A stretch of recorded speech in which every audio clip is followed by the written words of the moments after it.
आज उन तक पहुंच रही है। तो मैं आप तमाम आदरणीय बुजुर्गों का, नौजवान दोस्तों का, किसान मजदूर भाइयों का, दुकानदार साथियों का, मेहनत मजदूरी करने वाले, मेहनत करके अपने परिवार का भरण पोषण करने वाले इस इलाके के सभी बाशिंदों का, सभी नागरिकों का हार्दिक अभिनंदन करता हूं। और मैं विशेष रूप से धन्यवाद देना चाहता हूं आप सबका, कांग्रेस पार्टी का, कांग्रेस के सभी नेताओं का और कांग्रेस की तरफ से प्रत्याशी राजेश मिश्रा जी का, कि मुझे इस इलाके में आने का गौरव प्राप्त हुआ है। ये चुनावी समर है, चुनाव का मौसम है। वैसे तो वर्षा बीतने के बाद शरद ऋतु आती है, लेकिन तारापुर विधानसभा में चुनाव का मौसम आया है और इसमें क्या होता है आप सब लोग इस चीज को जानते हैं। मेरा एक सरोकार है, मेरा सरोकार दरअसल व्यक्तिगत तौर पे मेरा नहीं है, वो हम सब का सरोकार है, वो जनता का सरोकार है। कि चुनाव हो रहा है, लेकिन चुनाव में क्या हो रहा है, चुनाव में आखिर चल क्या रहा है। वैसे तो भाषण देने के लिए बहुत लंबी लंबी बातें हो रही हैं, लेकिन जब भाषण खत्म हो जाए, लोग चाय की दुकान पर बैठते हैं, घरों में चर्चा होती है, फेसबुक पे लिखते हैं, तो लोगों की गिनती इंसान के तौर पे नहीं, जात के तौर पे हो रहा है। कौन जात का कितना वोट है, हिंदू वोट कितना है, मुसलमान वोट कितना है, ये गिनती हो रहा है। और ये इस चुनाव में नहीं हो रहा है, हर चुनाव में होता है। जन सरोकार ये है जो मैं आपसे साझा करना चाहता हूँ कि ये गिनती अगर होती रही जो होती आ रही है, तो इस चुनाव में भी कुछ बदल नहीं जाएगा। जो और चुनाव में होता है, इस चुनाव में भी होगा। कोई एक पार्टी जीत जाएगी, बाकी लोग हार जाएंगे। लेकिन क्या सचमुच जनता जीतेगी? आम जन के जो लोग, उनका जो सवाल के जो मुद्दे हैं, उसमें कोई परिवर्तन होगा? परिवर्तन हो सकता है अगर ये गिनती इंसान को जात के रूप में नहीं, इंसानों के जो मुद्दे हैं उस रूप में अगर गिना जाए। ये गिनने की बजाय अगर ये गिना जाए कि ये जो +2 स्कूल है, इसमें कितने टीचर हैं, ये अगर गिना जाए कि तारापुर में कितने बेरोजगार हैं, कितने ऐसे लोग हैं जो ITI किए हैं, पॉलिटेक्निक किए हैं, इंजीनियरिंग किए हैं, MBA किए हैं, ये सब करने के बावजूद कितने ऐसे लड़के हैं, कितनी ऐसी लड़कियां हैं जो बेरोजगार होकर के घरों में बैठे हुए हैं। अगर ये गिना जाए कि जो छोटे दुकानदार हैं उनका गल्ला कम हुआ है कि ज्यादा हुआ है, अगर ये गिना जाए कि किसानों को फसल का जो दाम है उसकी गिनती बढ़ी है कि घटी है, अगर ये गिना जाए कि इस इलाके के जो लोग हैं उनके विकास के लिए कितना स्ट्रीट लाइट लगाया गया है, कितनी नई फैक्ट्रियां खोली गई हैं, कितना नया कॉलेज खोला गया है, तो शायद कुछ बदल सकता है। बड़ी अफसोस के साथ आपके भी मन में ये सवाल होगा कि चुनाव में ये मुद्दे गायब होते हैं। रोजी रोटी, कपड़ा, मकान, शिक्षा, स्वास्थ्य, सड़क, बिजली, पानी, ये गायब होता है। साम दाम दंड भेद ये लगा करके विधायक बना दीजिए, बात खत्म है। ठीक है, कोई ना कोई विधायक हो जाएगा, लेकिन विधायक अपनी विधायकी की और अपने परिवार की और आने वाली पीढ़ी के बारे में सोचता है। हम जो वोट दे रहे हैं, ये वोट देने का अधिकार कोई भीख नहीं है, ये मामूली अधिकार भी नहीं है।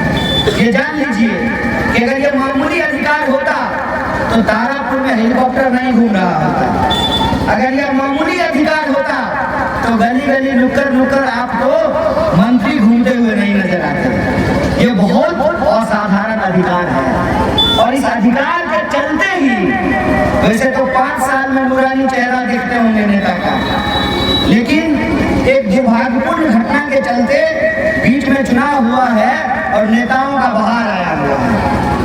ये जो ताकत है, इस ताकत का जो हम 5 साल में एक बार इस्तेमाल करते हैं, ये ऐसा ताकत है कि एक बार लिए ना, एक बार एफडी तुरा लिए तो तुरा लिए, अब उसे कोई सूद नहीं मिलने वाला नहीं है। 5 साल के लिए एक बार ये अधिकार हमको मिलता है। और आप ये जान लीजिए कि आप जिनको ये अधिकार देते हैं अपना, ऐसा नहीं है कि वो अपना अधिकार नहीं बेचते हैं। आप सबको मालूम है कि आज के डेट में पूरा का पूरा सरकार तोड़ और जोर से चल रहा है। अब तो लोकल इलेक्शन में भी ये देखने को मिलता है कि वार्ड पार्षद 2 बार बिकता है। हर 5 साल में बीच में एक बार अविश्वास प्रस्ताव लाया जाता है ताकि अपने आप को 2 बार बेचा जा सके। वार्ड कमिश्नर 2 बार बिकता है, पंचायत समिति 2 बार बिकता है, और वार्ड कमिश्नर पंचायत समिति 2 बार बिकते बिकते विधायक को 7-8 बार बिकना शुरू कर दिया है। ऐसे में लोकतंत्र की जो इतनी बड़ी ताकत हमारे हाथ में है, मैं खास करके नौजवान दोस्तों से कहना चाहता हूँ, इसकी रक्षा हम कैसे करेंगे। मेरी अपनी जितनी बुद्धि है, मेरी अपनी जितनी समझ है, हमने पीएचडी की है, तो मुझे ये समझ में आया है कि जिस देश को, जिस पार्टी ने लोकतांत्रिक बनाया है, उस पार्टी को मजबूत करके, जिस पार्टी ने हमको आजादी दिलाई है, उस आजादी को मजबूत करके हम लोकतंत्र आजादी को बचा सकते हैं। इसलिए हम कांग्रेस पार्टी का साथ देंगे। और आज जब आपके बीच हैं तो हम समझते हैं कि उन चीजों को हम लोगों को समझना पड़ेगा जिससे हमको गुमराह करने की कोशिश की जा रही है। जात में और धर्म में इंसान को फंसाया इसलिए जाता है कि उसको कुछ और नजर नहीं आए। लेकिन हम लोग घोड़ा थोड़ी हैं कि चश्मा लगा देगा तो बगल में नहीं देखेंगे। टमटम में जोताने वाला घोड़ा नहीं है भाई साहब, इंसान है। और कुदरत ने हमको दिमाग दिया है, हम सोच सकते हैं। तो आप हमको सोच करके बताइए, क्या जात और धर्म में समाज को इसलिए नहीं उलझाया गया है कि इस देश की राष्ट्रीय संपत्ति को देश का नारा लगा करके अपने दोस्तों के हाथ में बेच दिया जाए? क्या ये पूरा का पूरा साजिश ठीक उसी तरह का नहीं है जिस तरीके का अंग्रेजों ने हमारे देश के साथ किया था? फूट डालो और राज करो, इंसान को आपस में लड़ाओ और इंसान के मुद्दों को गायब कर दो, और जब 5 साल में चुनाव आए तो जात का वोट अपने हाथ में जोड़ लो। फिर इंसान ये भूल जाएगा कि रोजगार मिला कि नहीं मिला, बेरोजगारी खत्म नहीं हुई, भ्रष्टाचार खत्म नहीं हुआ, काला धन वापस नहीं आया। आप सब लोग याद कीजिए, एक बाबा जी हैं, बाबा जी कहते थे कि भाजपा का सरकार बना दीजिए, काला धन वापस आ जाएगा और पेट्रोल 30 रुपया लीटर मिलने लगेगा। हो गया क्या?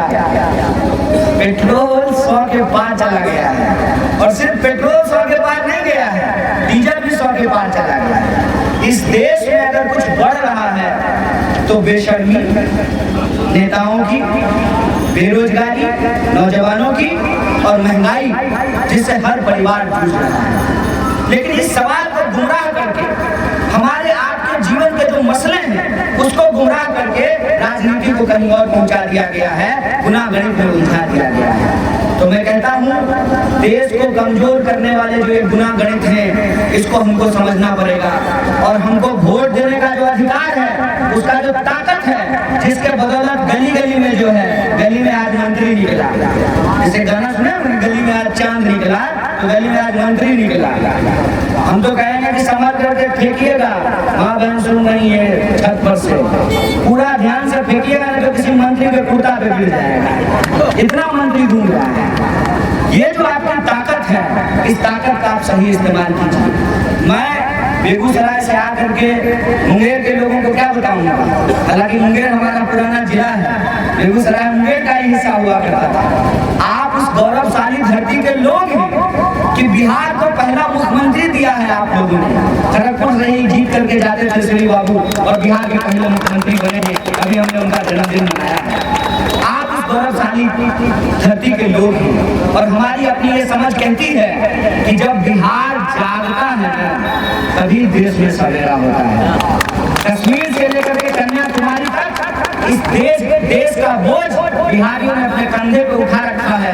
लेकिन मजबूरी इस बात की है कि हमको जो सम्मान मिलना चाहिए, आज गोली और गाली मिल रहा है। उसके लिए कौन जिम्मेदार है? कौन ये परिस्थिति पैदा किया है कि पढ़ने के लिए बाहर जाइए, काम करने के लिए बाहर जाइए, इलाज कराने के लिए बाहर जाइए, नया नया ब्याह होता तो हनीमून मनाने के लिए भी बाहर जाइए। काहे कोई हमारे यहाँ नहीं आ रहा है? काहे कोई पर्यटन स्थल का विकास बिहार में नहीं हो रहा है? काहे नए उद्योग बिहार में नहीं लग रहे हैं? काहे कोई पंजाब का आदमी आकर के हमारा धान नहीं काट रहा है? इस बात पर हमको विचार करना पड़ेगा। और चुनाव ही वो समय है कि हम सही विकल्प का चुनाव करके समाज में परिवर्तन ला सकते हैं। और कम से कम अगर हम घोड़ा नहीं हैं, टमटम के सवार पर हैं, लोकतंत्र की सवारी कर सकते हैं, तो नेताओं के ऊपर लगाम लगा सकते हैं अगर हम सही विकल्प का चुनाव कर सकें। इसीलिए मैं आपसे आग्रह करने के लिए आया हूँ कि 30 तारीख को जब वोट करने के लिए जाइएगा, सब बात सुन लीजिए, लेकिन मन में एक बार सोच लीजिएगा कि उम्मीदवार पढ़ा लिखा होना चाहिए। उम्मीदवार के मन में समाज के प्रति काम करने की निष्ठा होनी चाहिए। चाहे चुनाव हार गया हो, तब भी जनता के बीच में लोगों के हक और अधिकार के लिए काम करता है। अभी आपके सामने में राजेश जी बोल रहे थे, हमको नहीं पता, आपको शायद पता होगा, सच में कैंप लगाए थे क्या ऑपरेशन का? झूठ नहीं बोल रहे हैं। जब झूठ नहीं बोल रहे हैं तो सच का साथ दीजिए ना। सच का अगर साथ नहीं देंगे, सच का अगर हौसला नहीं बढ़ाएंगे, तो आप बताइए कि चीजें कैसी बदलेंगी।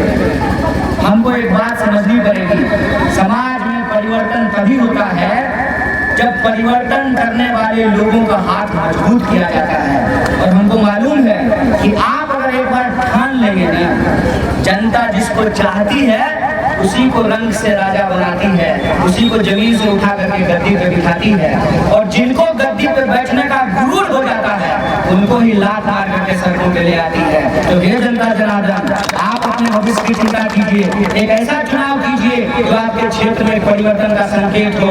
और आपने तो इतिहास बनाया है, इस इलाके से आपने इतिहास बनाया है, आपने बिहार को पहला मुख्यमंत्री दिया है। यहीं से बिहार में एक नए विकल्प का शंखनाद किया जाए, यहीं से उस आवाज को बुलंद किया जाए। परिवर्तन की वो चिंगारी यहीं से फड़कनी चाहिए, यहीं से फूटनी चाहिए। एक शोर बोल करके अपनी बात खत्म करूंगा। एक चिंगारी दहक अंगार बनती है, एक टहनी टूट कर पतवार बनती है, जो सदा बांधी गई मिट्टी समझकर मिट्टी वही एक दिन मीनार बनती है। बहुत बहुत धन्यवाद।